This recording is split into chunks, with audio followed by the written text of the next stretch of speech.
मैं देव नारायण सिंह, अध्यक्ष block Congress committee Jakhania Ghazipur. अभी देखा जाए तो लगातार लोकसभा चुनाव की समीकरण काफी 1 जून को मतदान होना है और समीकरण भी काफी धीरे धीरे बदलाव हो रहा है। कहीं न कहीं बसपा भी चुनावी मैदान में है, भाजपा भी है और इंडिया गठबंधन भी है। क्या लगता है कि वाराणसी जो काशी नगरी है कहा जाता है, वहाँ से अब तक कोई प्रत्याशी कांग्रेस का नहीं खड़ा हुआ, क्या लगता है? ऐसा है कि कल हमारे प्रदेश अध्यक्ष श्री अजय राय वाराणसी में पर्चा दाखिला करेंगे कांग्रेस पार्टी के तरफ से, इंडिया गठबंधन के तरफ से, और वह राजनारायण पार्क से जो है लोग चलेंगे साइकिल के द्वारा और कचहरी तक आएंगे, करीब 12-13 किलोमीटर। और मोदी जी का भी पता चला है कि वो 12 तारीख को करने वाले हैं। इस बार बनारस में आर पार की लड़ाई होने जा रही है। ऐसा है कि इंडिया गठबंधन की सरकार इस बार बनने से कोई ताकत नहीं रोक सकती है। भाजपा अपने जुमलेबाजी के वजह से, पाखंड के वजह से, ढोंग के वजह से, धोखा देने के वजह से देश से जा रही है। अभी आप लोग देख रहे हैं कोरोना की वैक्सीन के नाम पर लोगों के शरीर में गलत वैक्सीन डाल दी गई है, लोगों की जिंदगी से खेला गया है। इससे बड़ा अपराध क्या हो सकता है? और देख लीजिए अभी जो ये कंपनियां, 16 कंपनियों से मोदी जी ने सीबीआई, ईडी का दबाव बना करके चंदा लिया है और उस चंदा लेने के वजह से ये देश में महंगाई बढ़ी है। जिस कंपनी से आप चंदा लेंगे वो कंपनी जो भी माल तैयार कर रही है उस माल पर उस चंदे को रख देगी। महंगाई का मुख्य कारण यही है। अभी जो कोविड-19 वैक्सीन लगा था उस पर यह भी दावा किया जा रहा है कि जो वैक्सीन का असर होता है 1 से 6 हफ्ता के अंदर होता है। अधिकांश लोगों को इसका कोई साइड इफेक्ट नहीं हुआ है।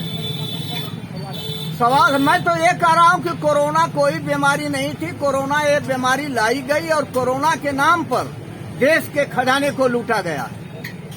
क्या लगता है पिछले 10 वर्षों में बनारस और जो काशी की नगरी है कितना विकास हुआ होगा? देखिए, काशी वाराणसी में विकास हुआ है, इसको मैं नहीं नकार सकता हूँ, लेकिन महंगाई, बेरोजगारी, भ्रष्टाचार देश के लिए अभिशाप बन चुका है। बेरोजगारी 10 साल में 10 गुना बढ़ी है। नौजवान रोड पर आ गए हैं। सबसे बुरी हालत तो ये हुई कि जो अग्निपथ योजना मोदी जी ने ला दिया, 4 साल की नौकरी, 4 साल सेना के भर्ती की तैयारी में लगता है। इंडिया गठबंधन की सरकार बनते ही इस योजना को सरकार समाप्त करने का वादा घोषणा पत्र में दे चुकी है। पुरानी पद्धति से सेना की भर्ती होने लगेगी, किसानों की कर्जा माफी होगी, MSC पर कानून जो है इंडिया गठबंधन देने जा रही है, और महिलाओं को, जो गरीब तबका की महिलाएं हैं, उनको प्रतिवर्ष 1 लाख इंडिया गठबंधन की सरकार देगी।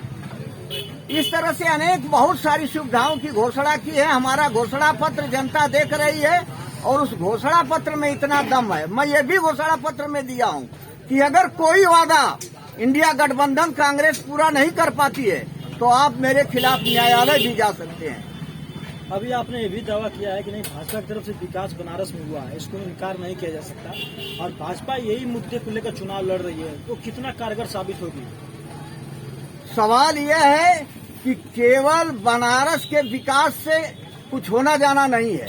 सवाल यह है कि देश में रोजगार के अवसर मोदी सरकार में बढ़े हैं कि घटे हैं। तो मेरे नजर से बहुत काफी घटे हैं। जब सरकारी संस्थाओं को बेच दिया जाएगा, निजीकरण में डाल दिया जाएगा, गिरवी रख दिया जाएगा, एक कंपनी अगर लगी हो मोदी राज में, कोई मेरे देश में चैलेंज के साथ कहता हूँ रोजगार का अवसर बढ़ाओ, तो जो कोई चैलेंज लगाना चाहे लगा सकता है।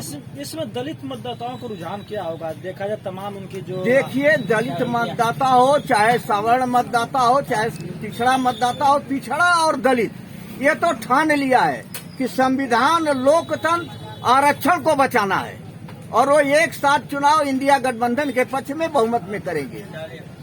अभी आपने आरोप लगाया है कि 12 कंपनियों से पैसा लिए, 16 कंपनियों से लिए। तो अभी माननीय नरेंद्र मोदी जी अपने भाषण के माध्यम से कह रहे थे कि आप लोग भी उन कंपनियों से टेम्पू घर के रुपया लिए। हम ये करें, इनका शासन है, इनकी ईडी है, इनके सीबीआई है, इनका पुलिस है, जांच तो राहुल गांधी उतरे थे हवाई अड्डे पर चुनाव प्रचार के दौरान, उनके हेलीकॉप्टर का चेक किया गया। कहीं भाजपा के किसी हेलीकॉप्टर का अब तक चेक हुआ है? क्यों नहीं पकड़वाते हैं अगर हम लिए हैं तो?